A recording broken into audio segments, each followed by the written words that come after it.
देखिए असमा, जो गुफ्तगू मेरे दोस्त फैजी साहब ने की, मुझे उससे भी क्लियर कट इख्तलाफ है।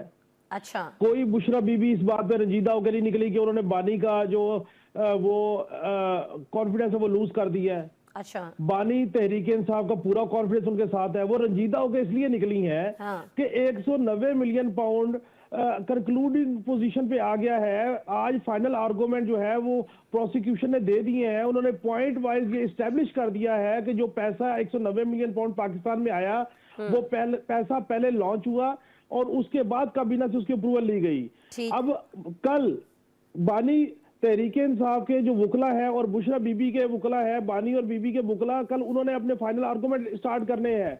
इस हफ्ते नहीं तो अगले हफ्ते वो कंक्लूड हो जाएगा, सजा जजा का फैसला हो जाएगा। वो रंजीदा इस वजह से है।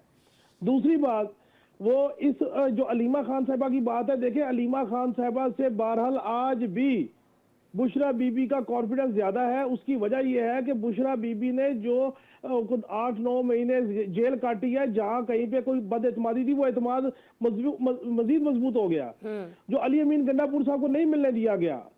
अली अमीन गंडापुर साहब को यह बावर कराया गया कि हुजूर, आपको हमने रात के अंधेरों में जब आपने चाहा आपकी बानी से मुलाकात करवाई, आपको किसी वजह से मुलाकातें करवाते थे, आप उल्टा विफाक के ऊपर चढ़ाई शुरू कर देते हैं। तो जाए, अब आप वजीर आला जरूर है लेकिन जाके मिल के दिखाएं। हाँ। बानी तहरीक इंसाफ तो मिलना चाहेंगे उनको, क्योंकि बुशरा बीबी, अली अमीन गंडापुर, मुराद सईद, जुल्फी बुखारी, मुन्ना सिलाई, मैं आपके प्रोग्राम में कह चुका हूँ, ये 5 लोगों का टोला जो है वो तहरीक इंसाफ चला रहा है। सारे मामला वो तय कर रहा है। अब जो मेरे भाई बात कर रहे थे यूनुस भाट साहब, अब चूंकि वो सिग्नल से आउट हो गए, अच्छा वो आ गए हैं। हजूर, मैं हैरान इस बात पे होता हूँ कि ये कैसे कह देते हैं कि बानी तहरीक इंसाफ डील नहीं करेगा। और खुदा को माने, बानी तहरीक इंसाफ ने खुद कहा मुझे और मेरे सियासी असीरों को रिहा करो, 24 नवंबर की तहरीक मुलतवी कर दूंगा। ये रिकॉर्ड की बात है।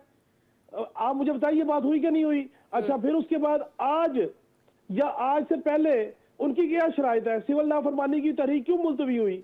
वो किसी ने जाके उनके पांव पकड़े हैं? उन्होंने कहा, मुझे मेरी पार्टी की लीडरशिप ने कहा कि सर आप सिविल नाफरमानी की तहरीक मुलतवी कर दें, हम मामलात मुज़ाकरात के जरिए आगे चलाना चाहते हैं। और उनके 2 एजेंडे हैं, 2 शराइत है, 2 मुतालबात है। अब तो वो शराइत का लफ्ज भी नहीं यूज करते, वो कहते 2 मुतालबात है। एक मुतालबा ये है कि अल्लाह को माने हमें फेस सेविंग दे, 9 मई का जुडिशल कमीशन बनाए, उसमें जो जो साबित होगा उससे हम ऐलान लाताल्लुकी कर देंगे, रियासत भी खुश हो जाएगी, हमें भी फेस सेविंग मिल जाएगी। ये मेरे जुमले याद रखिएगा। इससे नीचे बानी तहरीक इंसाफ आएंगे नहीं, ये तरीकाकार बना रहे हैं वो। और दूसरा मुतालबा उनका क्या है कि मेरे सियासी, मुझे समेत मेरे सियासी असीर छोड़े। अच्छा, अब अगर ये डील नहीं है तो मुझे, मैं तो आम सा तालिब इल्म हूँ, मेरे सारे सीनियर बैठे हुए हैं, नौशाद साहब, फैजी साहब, बाट साहब, मुझे बता दीजिए कि इससे ज्यादा डील की बात क्या हो सकती है? अगर ये डील नहीं है तो फिर क्या इसको क्या टर्म इस्तेमाल करें सर? अज़मा बुखारी साहिबा कहती हैं कि जितनी हम मेहनत कर रहे हैं उसमें तो ये पैसे भी कम हैं, 1 मिलियन जो है ना वो भी कम लग रहा है अज़मा बुखारी साहिबा को। आखिर ऐसी कौन सी मेहनत वो कर रही हैं पंजाब में, आप हमें बता दें सर। पंजाब के ऊपर बात करने से पहले सिर्फ 2 जुमले बोलना चाह रहा हूँ। एक ये कि सियासी जमातें हैं ही नहीं मुल्क में, प्राइवेट लिमिटेड कंपनीज है, इसलिए हर कुछ अरसे के बाद जमातें खत्म हो जाती हैं और नई कंपनीज काम शुरू कर देती हैं। और ये प्राइवेट लिमिटेड कंपनीज के रिप्रेजेंटेटिव जो है वो MNA, MPA और वुज़रा की सूरत में बैठे हुए हैं, जो ये अपने आकाओं को, अपने चीफ एग्जीक्यूटिव्स को, अपने चेयरमैन को जो है वो अच्छे तरीके से ट्रीट करते हैं, उनके लिए बोलते हैं, और उसके सिले में फिर वो बॉसेस खुश होकर कहते हैं कि यार सबका एक जो है वो इंक्रीमेंट लगा दो। तो वो इंक्रीमेंट लगाने वाले जो उनसे हैं वो असेंबलियों में बैठे हुए स्पीकर भी उनके हैं, उन्होंने इंक्रीमेंट लगवाए और बिल पास हो गए। अब जहां तक बात है अपोजिशन लीडर, पंजाब की अपोजिशन लीडर ने इसके ऊपर एतराज जरूर किया, लेकिन अब वो एतराज गुफ्तम नशिस्तम बर्खास्तम था या सीरियस एतराज था, ये तो वही बता सकते हैं। मैं सिर्फ दुरुस्तगी की बात कर रहा हूँ। जो इम्पोर्टेंट चीज है, देखिए मसला ये है कि जब सियासत मुल्क में हो ही नहीं रही, जब सियासत मुल्क में इसलिए नहीं हो रही कि अवाम को आसूदा करना है, सियासत तो इसलिए हो रही है कि अपने आप को कैसे आसूदा हाल करना है। आप मुझे बता दीजिए कि अब बानी तहरीक इंसाफ जो सियासत का 25 साल से प्रचार करे वो अवाम की आसूदगी के लिए कर रहे हैं? अगर कर रहे हैं तो खैबर पख्तूनख्वा में बल्दियाती नुमाइंदे आज अडयाला जेल के बाहर क्यों एहतजाज कर रहे हैं कि जी हमारे हकूक सल्ब हो गए, हम काम नहीं कर पा रहे? क्या पंजाब के बल्दियाती इदारे चल रहे हैं? क्या सिंध में बल्दियाती इदारे वाकई जनरली फाल है? बलोचिस्तान में जनरली फाल है? इवन गिलगित में फाल है? देखें, जब अगर ये सारे सियासतदान पाकिस्तान की सियासत में 4 शख्सियत मैटर करती हैं, नवाज शरीफ साहब, फजलुर रहमान साहब, आसिफ जरदारी साहब और इमरान खान साहब, ये 4 शख्सियत कहें जी सारे बातें छोड़े, आज अपनी रिहाई के लिए मुज़ाकरात करने को तैयार है। क्यों नहीं कहते कि हम स्टूडेंट पॉलिटिक्स को दोबारा एक्टिव करेंगे? क्यों नहीं कहते हम बलदियाती इदारों को बढ़ाएंगे? क्यों नहीं कहते कि हम जनाब अपना पेट काटेंगे?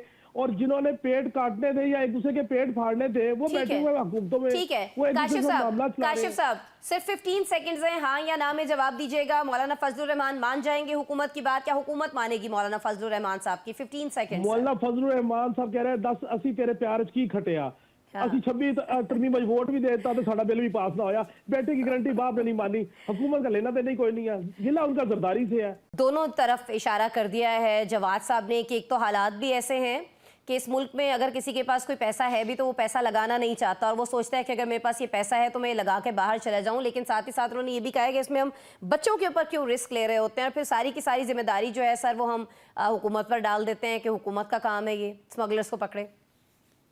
देखिए अस्मा, मैं ये समझता हूँ कि सबसे ज्यादा जिम्मेदारी जो है ना वो हमारी बिरादरी के ऊपर आती है। हाँ। क्या हम लोगों को पॉजिटिव होप देने के लिए काम कर रहे हैं? हम यहाँ बैठ के क्या लोगों को ये बता रहे हैं कि यार कोई ना कोई चीज तो मुस्बत होगी, कोई 2%, 3%, 8%, ये तो नहीं कि हर चीज जो सी है वो खत्म हो गई और दुनिया तबाह होगी और बाहर कश्तियों में भाग जाओ, यहाँ पे जैसे रहने के लिए कुछ नहीं रहा। जिन्होंने यहाँ पे मेहनत की है, जिनका यकीन मोहकम है, जिनके विजन ठीक है, अल्लाह उनको तरक्की दे रहा है। देखिए मामला ये है कि हमने ये तय कर लिया हुआ है कि हर चीज में से नेगेटिविटी निकालनी है, पॉजिटिविटी की तरफ हमने नहीं जाना। हमने अगर जाना है तो बिल्कुल एब्सोल्यूट, अगर किसी के खिलाफ है तो एब्सोल्यूट खिलाफ है, किसी के हक में है तो अंधी तकलीफ के हक में है, यानी कि किसी के भी सही को सही और गलत को गलत कहने को तैयार नहीं है। हम अंधी तकलीफ की कायल जो है वो सोसाइटी होते चले जा रहे हैं। दूसरी बात ये है कि मैं अगेन इस सारे मामले के ऊपर मुझे बड़ी तकलीफ है और मैं ना वो गैर सियासी वजीर दाखिला साहब को देख रहा हूँ कि जिन्होंने पहले एक तूफान उठा दिया था जनाब, वो एक कमीशन बन गया, हमने बंदों को उठा लिया, नहीं छोड़ेंगे, ये कर देंगे, रगड़ा निकाल देंगे। आज फिर वो गैर सियासी वजीर दाखिला साहब ने एक और कमेटी बना दी है। मुझे ये बताएं, चले एक दफा तो ये सानिया हो गया, ये दूसरी दफा जो सानिया हुआ इसमें कोई ना कोई तो इंसानी लोग मुलविस होंगे, जाने वाले भी होंगे, लेके जाने वाले भी होंगे। तो किधर फिर आपकी वो सारी बातें, वो सारे दावे, वो सारी बढ़के कि कभी आप बढ़के मारते हैं और केपी के अवाम को डी चौक बुलाते हैं, फिर उसके बाद बलवा कराने की कोशिश करते हैं, फिर आप बढ़के मारते हैं और आप इनको कंट्रोल नहीं कर पाते। कोई एक बात तो मुझे बताएं कि वो गैर सियासी वज़ीर दाखिला कि आप जब से वज़ारत दाखिला पे हैं, आप जब से पीसीबी की चेयरमैनशिप होल्ड करके बैठे हुए हैं, आपने क्या प्रोग्रेस निकाली?